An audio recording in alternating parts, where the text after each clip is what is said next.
Alberto Bernabé Televisión presenta.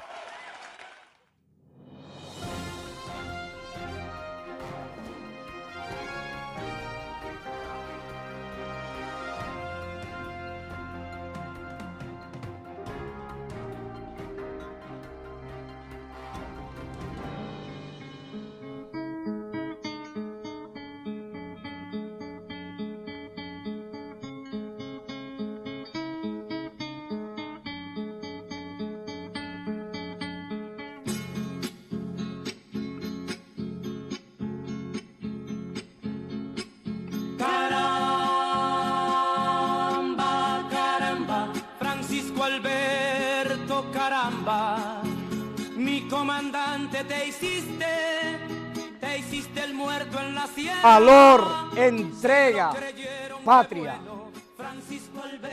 Eso simboliza y significa abril de 1965, cuando dominicanos combatieron entre sí en función de ideales, de creencias. Todos quedamos marcados.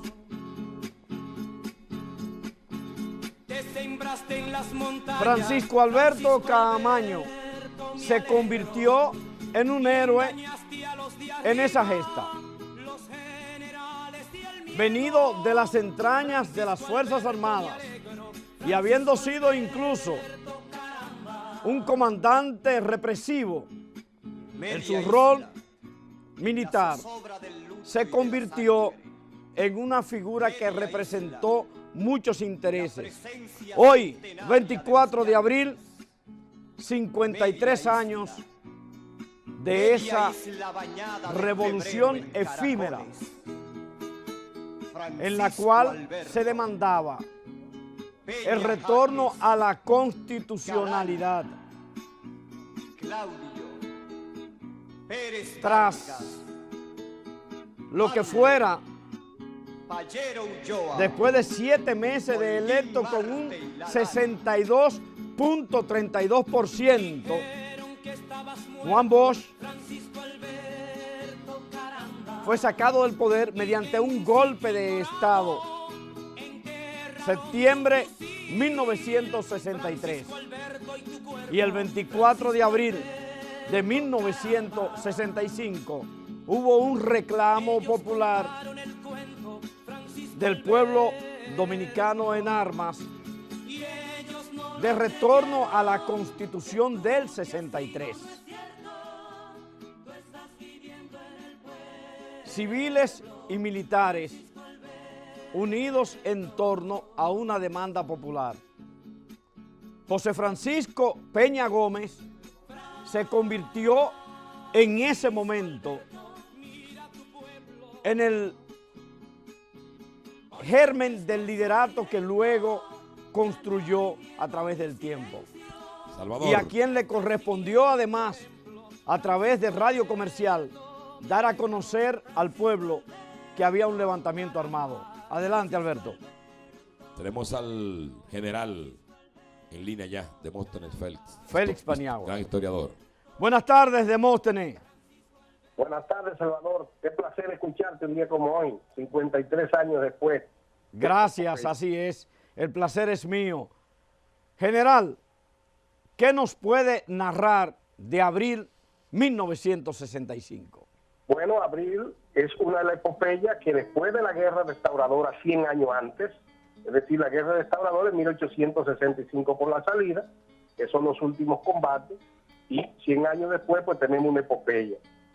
La guerra de abril del 65, guerra cívico-militar, no revolución, porque el proceso revolucionario que dio trunco, o sea, no se llevaron a cabo las transformaciones sociales, un movimiento cívico-militar con fundamentos democráticos, y se inicia un día como hoy, a la 1:30 de la tarde, producto del apresamiento del Estado Mayor del Ejército, es decir, apresaron al jefe de Estado Mayor, general Rivera Cuesta, quien tenía su asiento en la jefatura de Estado Mayor, situada donde hoy es la Universidad Pedro Enrique Ureña, UFU, Y un día como hoy, a la 1:30 de la tarde, se produce este acontecimiento histórico, donde el capitán Mario Peña Tavera, con 5 oficiales y varios alistados del cuartel general de la parte administrativa, agarran preso primero al G2 del ejército, es decir, oficial de inteligencia,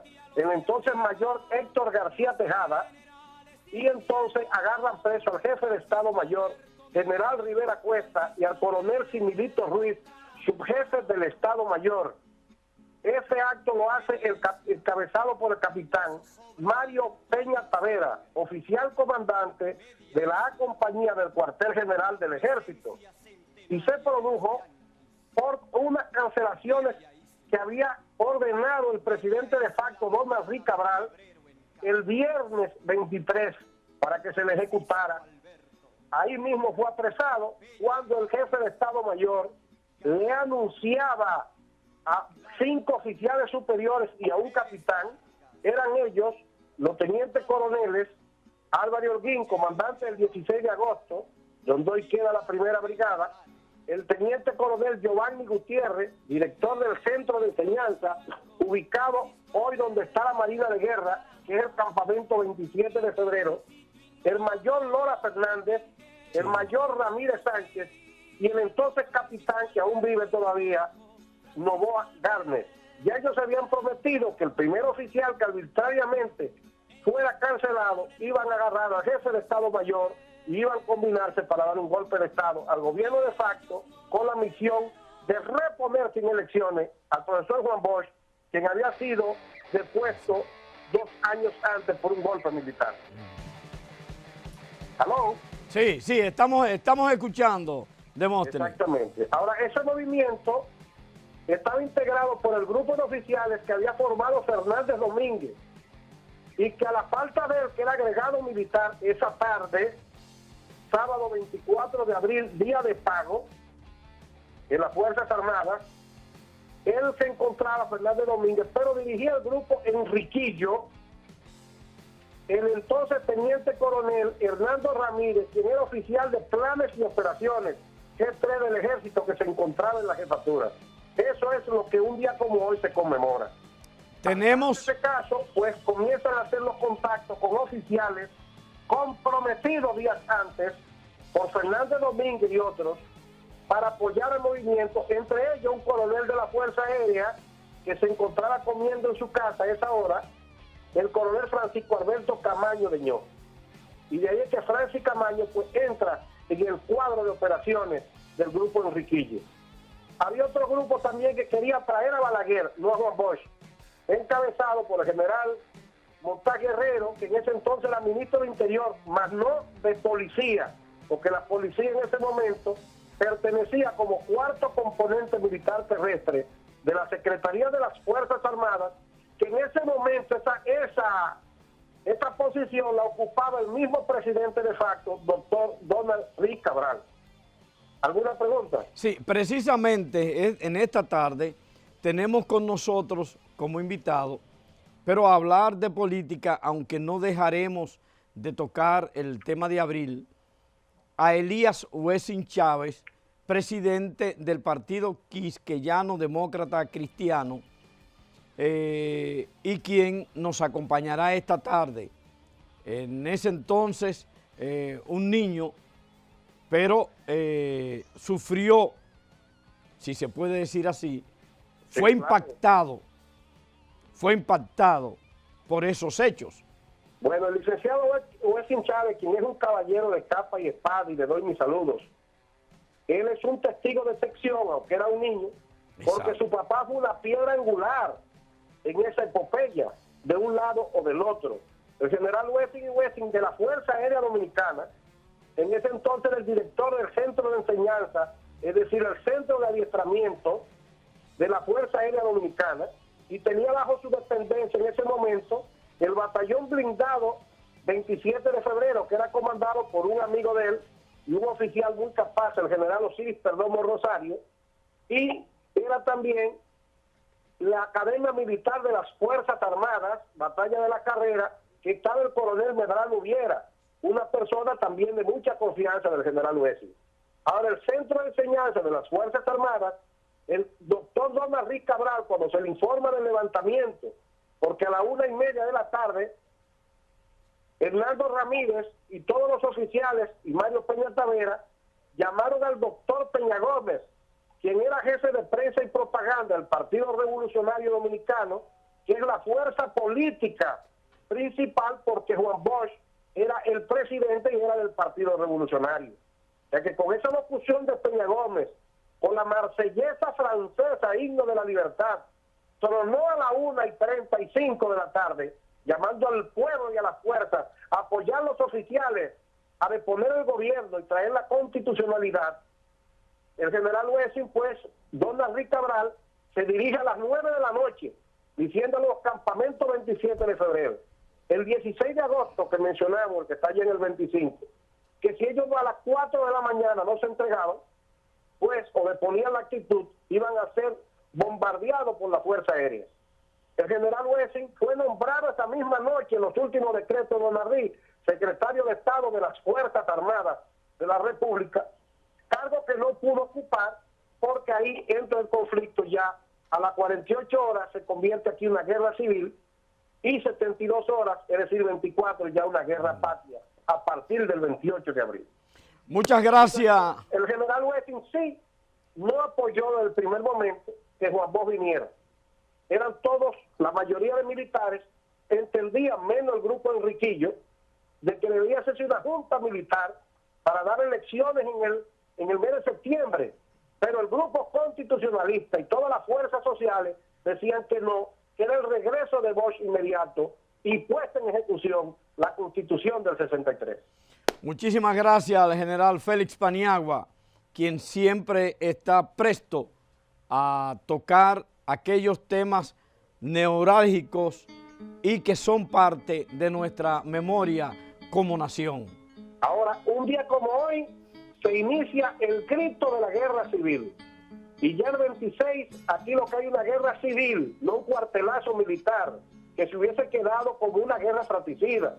Pero ya el 26, con las fuerzas sociales en la calle, el enfrentamiento de grupos militares, viene una guerra civil, y a partir de las 4 de la mañana del 28, se da entonces lo que se llama una guerra patria, y asume el mando militar el indómito coronel Francisco Alberto Camaño Deñó, para bañarse con la gloria y figura principal de esta gesta gloriosa, donde el pueblo dominicano es el mayor protagonista. Muchísimas gracias. 24 de abril de 1965. Una estrella el general, General. Hombre que narra con una precisión la historia dominicana. Y que tiene el cuidado y la delicadeza de referir las cosas de manera objetiva. Claro, mi hermano. Más allá de los sentimientos. No. Eso es esto, así. Qué buen programa, Salvador. Siempre recordando a la gente la historia. Así es. Muchos la olvidan un día como hoy. Así es. Y aquí en Cronómetro Político, el bloque de Alberto Bernabé Televisión, que conduce usted magistralmente, hace ese reconocimiento. Que conduce usted. Yo. No nos equivoquemos. Yo no soy como los ingratos. Que no tienen memoria. Que no tienen memoria. Saludos para Patrick. ¿Sabe quién es Patrick? Está ahí con Peter Jiménez. No. Ya salió del estudio. Ahí sí, está no, Patrick. está aquí. Ahí está Peter. No, anda Patrick. con el boricua, ¿verdad? Ponte de frente, Patrick, ahí a la cámara. Anda con el boricua. Con Peter Jiménez. Patrick, mi amigo, el dueño de una página que se llamaba lostraficantes.com. ¡Ay! Una página que rompió los esquemas de la música en Nueva York. Y saludo a Patrick, ahora es representante del grupo Nietzsche, director técnico, además de la India también. Mi amigo Patrick. Patrick, saludos para ti, hermano. Y a propósito de Patrick, sí, a quien saludamos. Y a Peter Jiménez ahí. Y a Peter, Peter de aquí, de la casa. Claro. El grupo Nietzsche Ahí. anoche Qué actividad. hizo historia. Desde allá me estaban enviando los videos, las fotografías y su historia. Por ahí hay unas fotos, incluso del boricua Jiménez. Del boricua Peter Jiménez. Ponme la foto de Peter ahí. Sí. Ahí está Peter. Al lado de Peter, mire, ahí está Johnny Depp. No. Bernabé. Ahí está Cristal. Cristal Bernabé, mi hija. Cristal Bernabé. Ay, sí, mi hija Cristal. Sí. Mi amor, Y Un tal, saludo sí. para ti desde aquí. Sobrina suya. Así es, Eso es a así. mucho orgullo. Eso es verdad, mi hermano. Entonces también estaban, Mira Daniel, el director. ahí está Daniel. Oh, sin gorra. Sino que ahora es chamo él también. Y póngame la de los otros chamos. Ok, ahí está. El chamo Bebeto. No, mire quién está ahí, mire. Daniel, Mire. En pose. Sí, la chama. La chama, no. Wendy, la BTR. Sí, mire a Wendy. Yo no- Solange, que yo me confundo, yo me eso, cruzo. no es Wendy, es Solange. Mira a William ahí. El chamo William. Bueno, Mire, el chamo William y la chama, ¿verdad? ponme el tema ahí ya. El se otro, casó. la otra el otro chamo, póngamelo. Déjalo ahí. ¿Cuál El es? otro chamo. Ya set anoche revienta Grupo Nietzsche, salva. Ay, mi madre, ahí está. Un saludo a Irma, que está en sintonía en los Estados Unidos. Irma. ¿Usted conoce a Marisol? ¿Usted la conoce? Marisol Bernabé, mi hermana. Ah, la conoce, Mari, ¿verdad? la tía de cristal. Mi eh. hermana Mari. Mira el chamo Bebeto ahí. ¿usted Con lo la ve? chama, mi amiga la chama. Sí, y el chamo Bebeto, ¿usted lo ve? Respetuosamente chama, es mi amiga. Ahí está William. Miren, Dale para allá. vamos a empezar esto, Vamos a meter mano, salva. como debe ser. Miren esta primera información. Con eso, iniciamos. Adelante.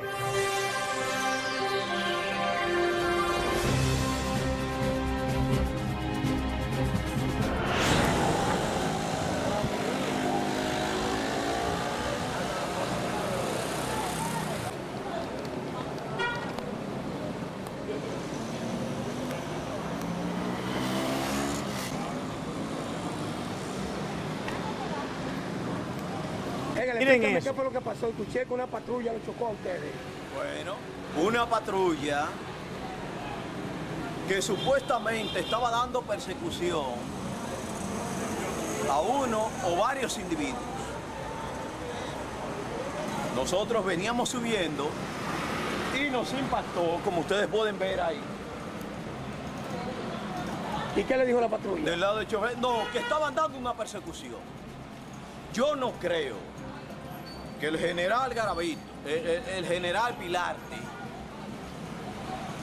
vaya a apoyar este tipo de cosas, donde tenemos aquí en la clínica del doctor Rosario 2 mujeres ahora mismo siendo atendidas por una práctica incorrecta de esos policías mediocres que no saben cómo es que Bueno, imagínese usted, el presidente de los derechos humanos, ya eso hasta sospechoso es. Hasta sospechoso es. ¡Tan! Le desbaratan el carro, ¿usted lo vio? Pilarte, amigo mío, Sí, bueno, yo no sé si... General no, Pilarte. Pero no fue Pilarte que andaba en el carro. Sí, pero él está diciendo que Pilarte. Pero ajá. Él tiene que defenderse, Alberto. Ok. Él tiene. Edgar Núñez es el presidente de los derechos humanos y le llevan el carro con todo lo que usted quiere. Un general serio, Pilarte, doy fe y testimonio. Perfecto. El general podrá ser serio, pero la patrulla es seria. Ah, bueno. Fue la patrulla que le desbarató el carro. ¿Usted no lo vio? Atención, Pilarte. Investigue ese caso ahí en La Romana, amigo mío. Atención, Pilarte. Pero mire, está así. No. La placa la tiene abajo. Ya iba a decir, pero ya no puedo decir nada. Miren cómo quedó el carro del presidente de los derechos humanos en La Romana. Miren cómo quedó. Ahora miren esta otra información.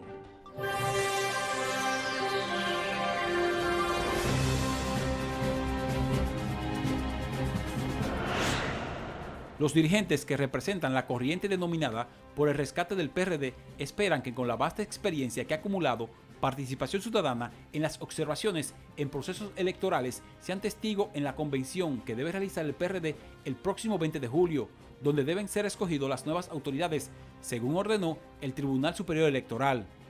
Nosotros lo que queremos y lo que anhelamos es que aquí haya una convención participativa, democrática y libre, que se respete la voluntad de los compañeros, lo único que queremos. Y ustedes como expertos en esta materia de procesos electorales, respeto. De su lado, el coordinador de análisis político del movimiento cívico, Francisco Álvarez, dijo que lo ideal es que las autoridades del PRD soliciten de manera formal la observación del proceso. Vamos a llevar esta solicitud al Consejo Nacional de Participación Ciudadana, que es quien debe tomar la decisión al respecto. Si pudiera adelantar que Participación efectivamente tiene experiencia observando no solamente las elecciones nacionales, sino también convenciones de partidos políticos. Lo hemos hecho en el PLD, por ejemplo. Siempre, y adelanto, solicitamos que haya una invitación del partido para poder, obviamente, observar. No podemos observar donde no se nos invita. Entonces, le adelanto ese requisito. Los solicitantes hicieron un llamado al presidente del PRD, Miguel Vargas Maldonado, a que convoque la convención cuanto antes. La comisión política convoque ya, ¿no?, para que se celebre nuestra convención el 20 de junio. Así lo establece la sentencia y así debe celebrarse, porque ya las nuevas autoridades... Habrá convención en el PRD. Habrá convención. A Lenín, el ingeniero Lenín, gracias. El ingeniero, el de Anthony Santos. Devolviéndole el saludo. Amigo mío. Es amigo suyo también. Miren esta otra información. Dale. Esa es Bonao. Cortesía de En Noticias. Pero eso es Salcedo y Bonao en huelga. Pero mire qué es lo que, si usted ve lo que yo veo. Volvimos al pasado. Mucha basura tirada a la calle. ¿Y quién pierde? El mismo pueblo de Bonao. Porque entonces ahora tienen que limpiarla. Al final tienen que limpiarla. ¿Usted me está entendiendo? Y la gente no entiende que por qué es que están demandando porque lo que ve basura. Mire el éxito que estuvo la lucha del 4%. Y ahí no se tiró una basurita a la calle, en ningún momento. Fíjense lo masivo que fue la Marcha Verde. Y ahí no se tiró una basurita a la calle. Ni una goma prendida, ni una basurita. Y miren en Bonao cómo amaneció Bonao. Miren, no me crean a mí. No me crean a mí, mírenlo con sus ojos. Miren. ¡Bum! Mire. Ahí está todo paralizado por la basura en la calle. Y se lo dice a un huelguista consuetudinario. Que siempre es respaldado todos los movimientos de reclamo. Siempre. Como conducta de vida. Porque hay que ser coherente. Pero si se puede y los tiempos demandan otro tipo de lucha, vamos a hacerlo con los tiempos de ahora. Más se consigue poniendo en Twitter todas las demandas y mayor respaldo ahora mismo que tirando todos los tanques de basura a la calle. Y como ellos están tirando basura, nosotros tiramos calidad. Vamos al cambio comercial.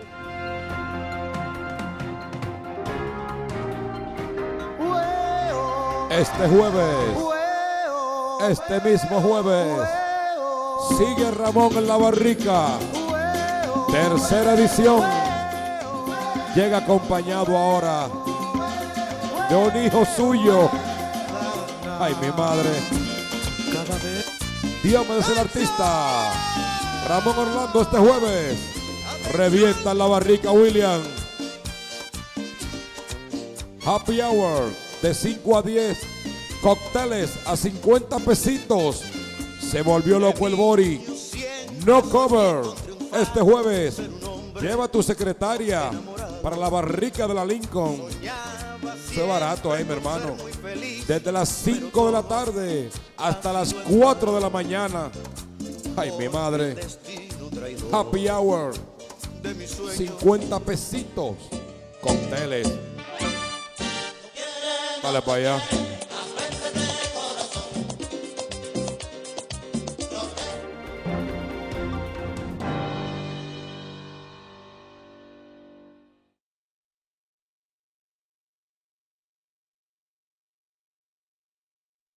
que está aquí, este que está aquí, este que está aquí, este que está aquí. Estudio 88.5 presenta.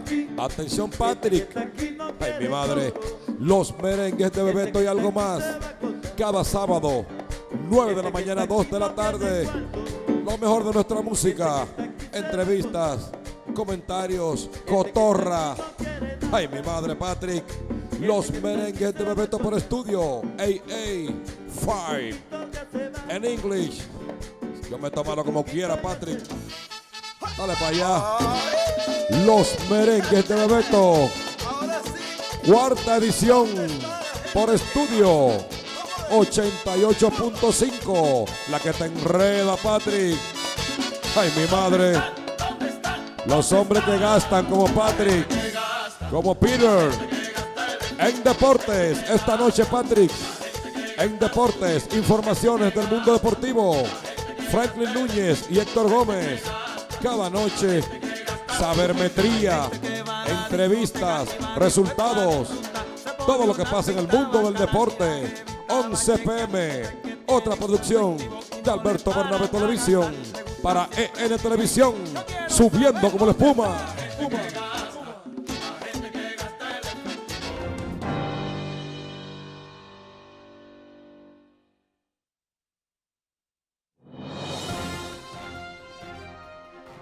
Ahora damos paso a Elías Wessing Chávez, presidente del Partido Quisqueyano Demócrata Cristiano, que estaba la casualidad, la suerte de la vida, nos junta un 24 de abril, porque la entrevista la teníamos pautada para el viernes pasado, un imprevisto que nos impidió a ambos acceder a este escenario, y nos encontramos gratamente 53 años después de abril para ver.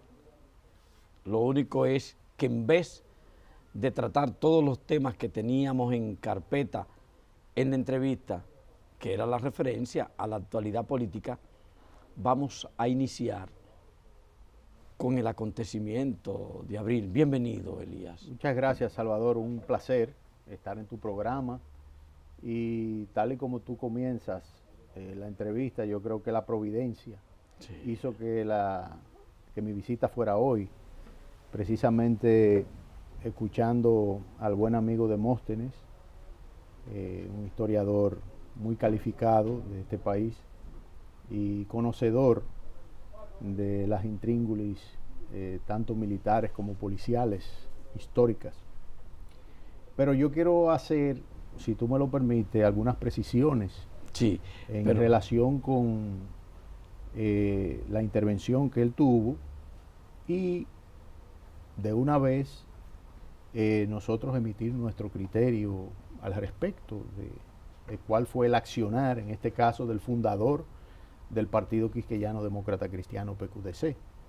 Lo primero que quiero señalar es que quien hace que Caamaño entre en el conflicto bélico que se produjo en el 1965 y que lo va a buscar a una embajada, en este caso a la embajada de Uruguay, porque estaba asilado, él se había asilado en la embajada de Uruguay, es el general o el contraalmirante hoy fallecido Montesarache, Ramón Montesarache. Eso lo digo primero porque eso es conocido, y en segundo lugar, en un panel que yo cuando era diputado participé en la Universidad de Boston acerca de la Revolución de Abril, revolución entre comillas, obviamente, él de manera personal me lo confesó, me dio ese testimonio. Eso refleja muchas cosas. Hay algunos historiadores que dicen que el azar es una categoría de la historia. Y en ese momento en el cual Fernández Domínguez se veía impedido de participar directamente en esos acontecimientos, es Caamaño quien tiene la oportunidad de lograr esa situación. Otro aspecto que quiero aclarar es que ciertamente el el presidente Donald Reed nombró al general Wessing como secretario de las Fuerzas Armadas, pero ese fue un nombramiento que mi padre se lo rechazó. En el momento del conflicto le dijo que mirara a ver cómo él se protegía, porque él iba a tratar de preservar la democracia, en este caso la democracia liberal, por la cual él y todos los que le siguieron a él y una parte del pueblo que lo sigue a él en el sentido de sus ideales, de los ideales que él defendió en ese momento, era la causa, el leitmotiv de su accionar. Para nadie es un secreto, y eso lo dijo el general en una declaración muy amplia y que lo estamos recogiendo también en un tratado que se va a hacer o que se está haciendo ya, es que en la época en que el presidente Juan Bosch gana las elecciones, aquí habían en las gobernaciones y en escuelas y liceos públicos escuelas de adoctrinamiento marxista-leninista. El general Wessing denunció en esa época que habían unas 42 gobernaciones y escuelas en las que se estaba impartiendo ese tipo de instrucción. Él lo mencionó claramente. Dato Pagán, por ejemplo, daba las clases en la gobernación de San Pedro de Macorís. Fafa Taveras la daba en Salcedo. En fin, quiérase ocultar esta parte o no, la verdad era que en ese momento en la geopolítica del Caribe había una efervescencia con la Revolución Cubana. Así es. Y la Revolución Cubana, había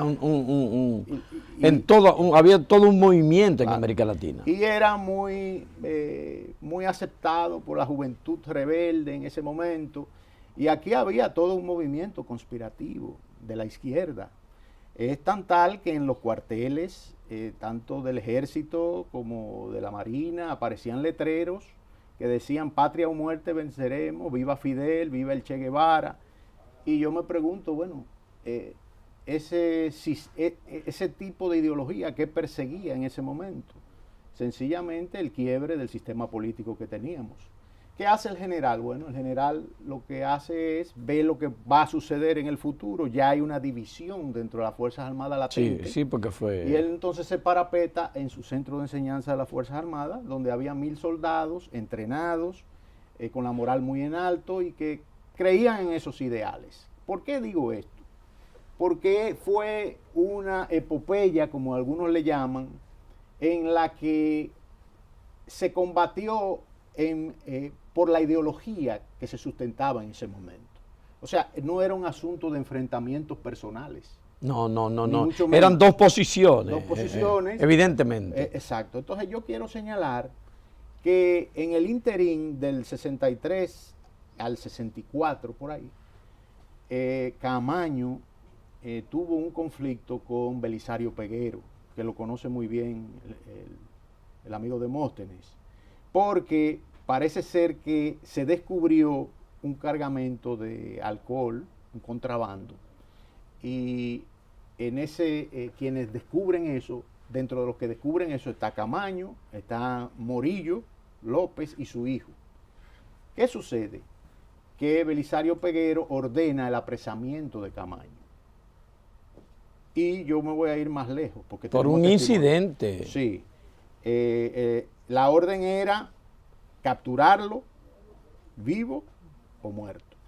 ¿Qué hace Camaño y qué hace Morillito? Van donde Buellón Carvajal, el difunto. El difunto, sí.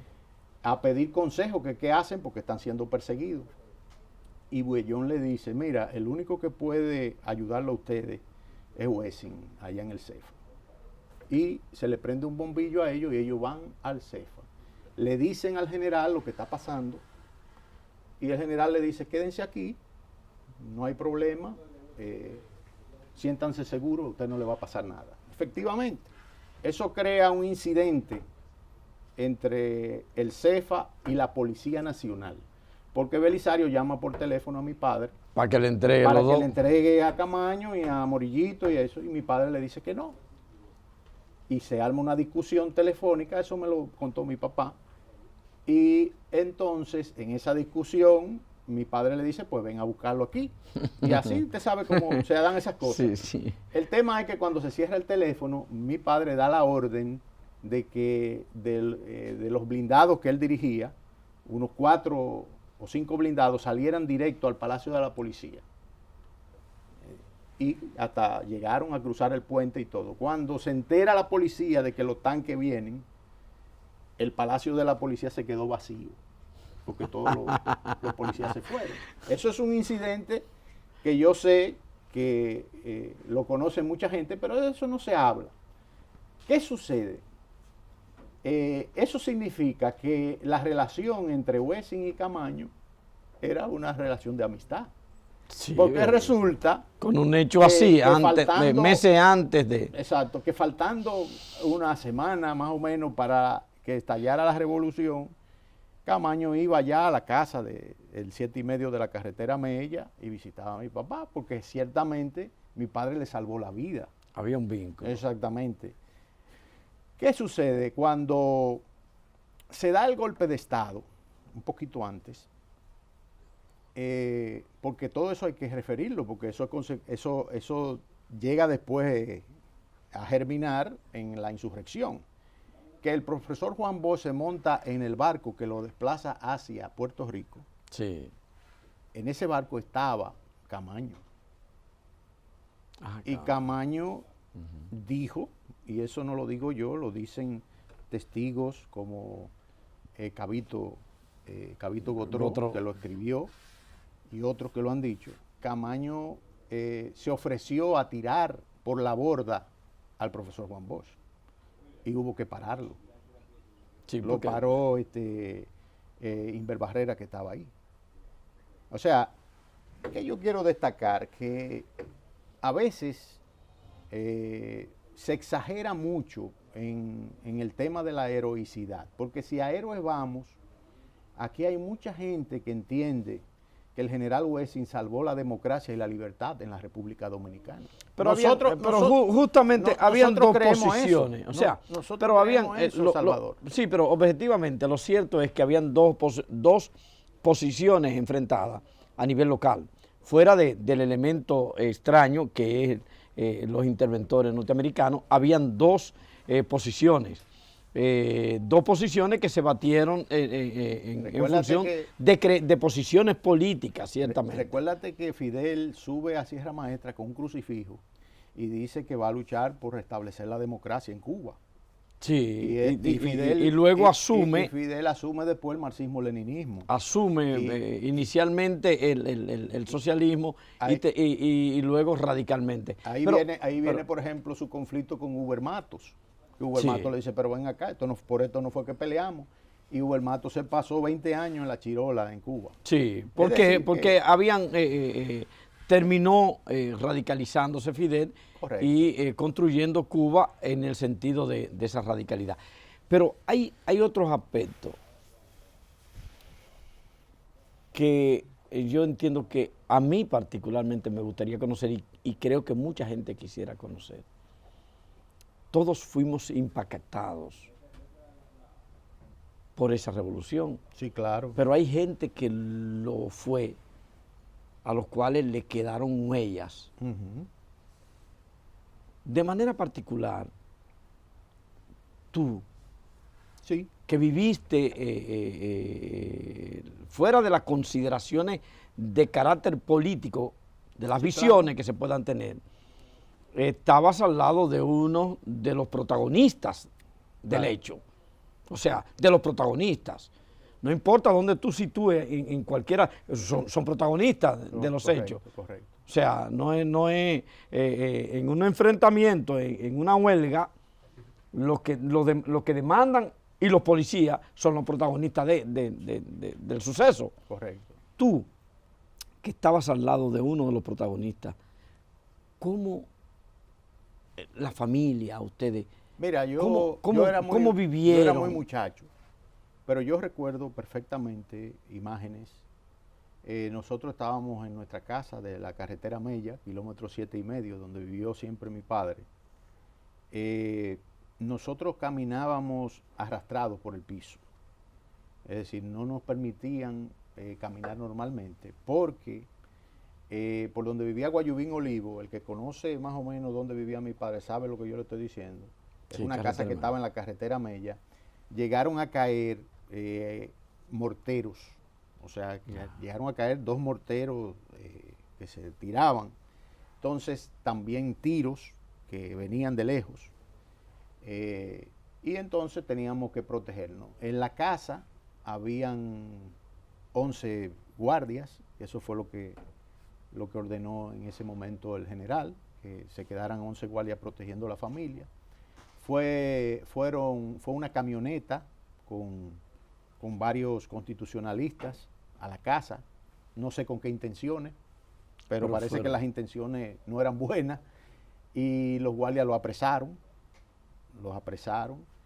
lo hicieron preso y llamaron al CEFA, al general, que qué hacían, y el general le dijo que los retuvieran ahí, pero que no le pusieran la mano. Esos constitucionalistas que estaban ahí, el Día de las Madres, junto con los cadetes que desertaron, se le entregaron a sus madres, a petición de las mismas madres, en pleno conflicto. Porque el tema del conflicto no llegaba hasta la represión y muchas cosas exageradas que se han dicho. Como por ejemplo decir que se bombardeó el puente Duarte. Muchas veces he dicho, bueno, pero si se bombardeó el puente, yo no sé cuándo fue que lo reconstruyeron. Porque para bombardear un puente bombardeado se debe de caer con las bombas que tenían, por ejemplo, la Fuerza Aérea en San Isidro. O sea, exageraciones, ese tipo de cosas que nosotros hemos querido en esta época de las redes sociales, en las que no solamente habla un sector, sino que podemos hablar todos, y podemos debatir con altura. Muy abierto. Sí, exactamente. Entonces nosotros aclarar nuestra posición. Elías, y tu madre, ese núcleo familiar.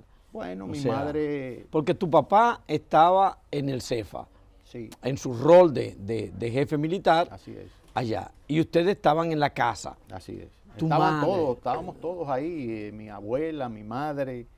Mi madre siempre ha sido una mujer excepcional que sufrió en carne propia todo lo que sufrió mi padre.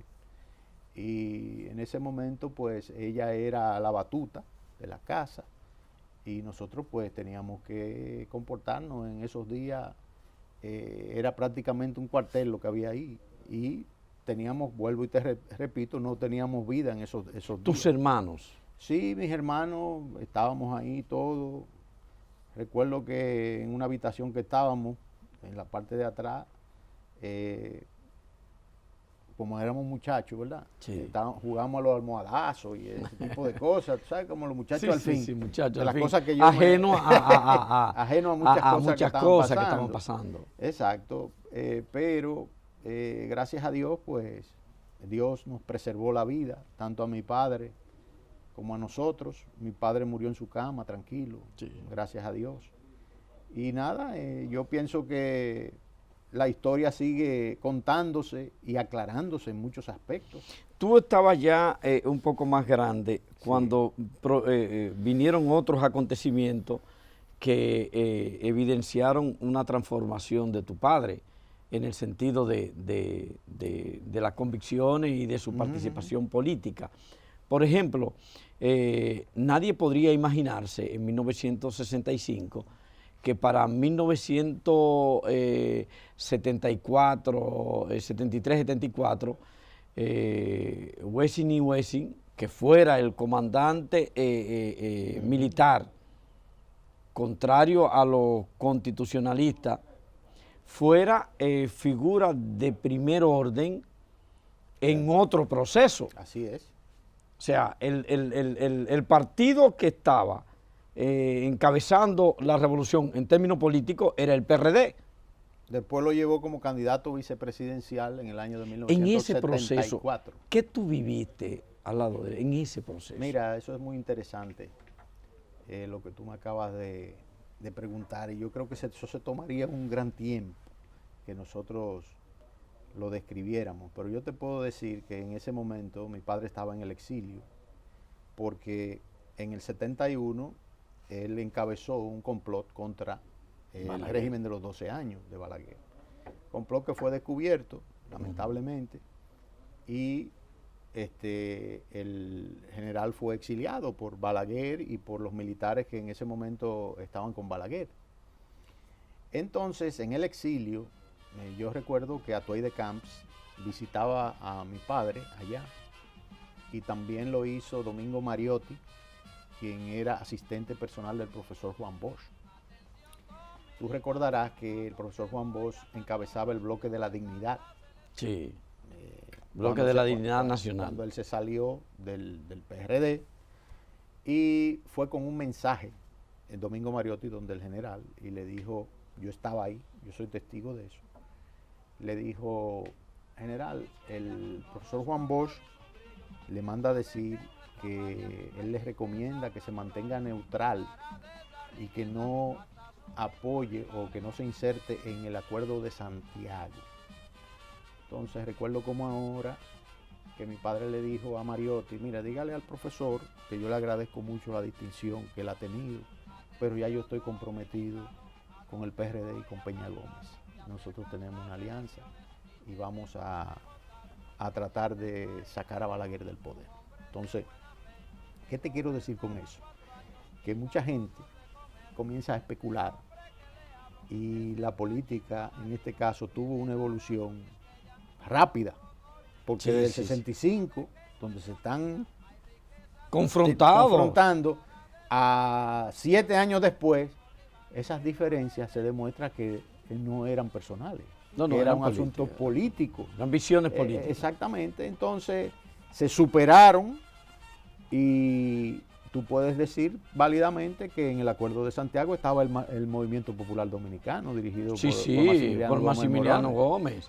Y estaba la izquierda, sí, en el Acuerdo de Santiago estaba la izquierda. Y muchos dirigentes de izquierda, cuando iban a Europa, huyéndole al régimen de Balaguer, hacían paradas en la casa de mi padre, y yo era que le abría la puerta a Tácito Perdomo, a la viuda de Henry Segarra, y a un sinnúmero de dirigentes de la izquierda, de los cuales mi padre era amigo de ellos. Tu padre estuvo en su historia muchos momentos muy fuertes, de activismo muy fuerte en términos de la realidad. Sí. A ustedes, eso, ¿cómo tú sientes que los marcó? Porque estamos hablando del 65, estamos hablando después del golpe de Estado, estamos hablando del 70 y del 74, y después del 78, que no eran, ahora a distancia cualquiera puede decir, bueno, pero fueron momentos muy fuertes. Eso es como la forja, eso ayuda a formar tu carácter, tu manera de ser, te da experiencia, te enseña a conocer mejor a los seres humanos, porque déjame decirte que cuando tú asumes responsabilidades como la que asumió mi padre, no son muchos los que se quedan al lado ahí. Hay muchos que hasta se quitan las insignias y dicen que ya ellos no son... Que no son parte de eso. Ni soy general, ni soy coronel, nada. Que no son parte de eso. Exacto. Entonces, Elías. Yo sí quiero decir algo que no quiero que se me pase. Sí, adelante. Y es en relación con la intervención de los americanos aquí, 4 días después del 24. Hay mucha fábula que se ha inventado sobre eso, de decir que el general Wessing fue que le dijo que vinieran porque estaba derrotado. Eso es falso. Lo primero es que formalmente la historia registra que quien hace ese llamado, y fue un llamado, diríamos que táctico de parte de él y de ese grupo que estaba ajeno al CEFA, es Bartolomé Benoit, coronel Bartolomé Benoit. Y número 2, qué ingenuidad creer que los Estados Unidos necesitaban que Benoit le dijera que viniera, cuando todo el mundo conoce cómo los Estados Unidos maneja su geopolítica. Había una decisión. Había una decisión de intervenir, y cuando intervienen dicen no queremos CEFA de este lado, ni queremos constitucionalistas de este lado. ¿Qué hace el CEFA? El CEFA se repliega, una un destacamento de guardias que estaban en la cabeza del puente del lado de la Trinitaria, se retira y entonces van y se repliegan a sus cuarteles. Se quedan algunas avanzadillas por el Darío Contreras y ese tipo de cosas, pero el grueso se va para evitar un mayor derramamiento de sangre. Entonces, ¿qué sucede? Cuando se queda libre esa cabeza del puente, que el CEFA se retira, porque los americanos vinieron con ese tipo de ultimátum, entonces vienen los combatientes que estaban ahí y meten un catarey en el medio del puente. Y hay una fotografía muy famosa que se ve, que esa es la coronación de la batalla del puente. No hubo ninguna batalla del puente. Lo que hubo fue un retiro de las tropas. Y ahí entonces ocuparon esa parte del puente. Ahora, ¿tú sabes quién me dijo eso a mí? Porque es un asunto también de testimonios. Y me lo dijo en la conferencia de Boston, Montesarache. Ramón Montesarache. Y me dijo, Elías, y ahora estoy viendo un sinnúmero de comandantes que están surgiendo por ahí que yo nunca lo vi. Entonces es importante conocer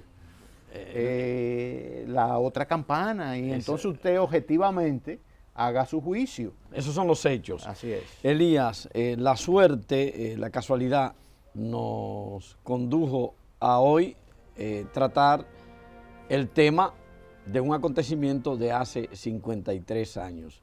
Yo te agradezco profundamente la decencia, lo afable con que tú permites que tal vez, porque no era el día acordado para la entrevista, pudiste con toda tranquilidad posponerlo. Sin embargo, nos permitió tratar visiones y versiones en democracia sobre un acontecimiento que ha marcado a la sociedad dominicana. Yo quiero la copia de este programa, por favor. Muchas gracias. Y te agradezco mucho, sinceramente, esta oportunidad que tú me has dado. Gracias. En otras circunstancias, nosotros tendremos de nuevo a Elías Oesín Chávez con nosotros, pero para hablar de política, en condición de ser el presidente del PQDC. A ustedes, buen feliz resto del día. Nos vemos mañana de nuevo. Tú estás viviendo en el pueblo, Francisco Alberto.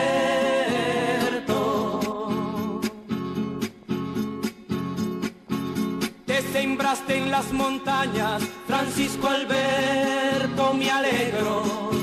Y engañaste a los de arriba, los generales y el miedo, Francisco Alberto.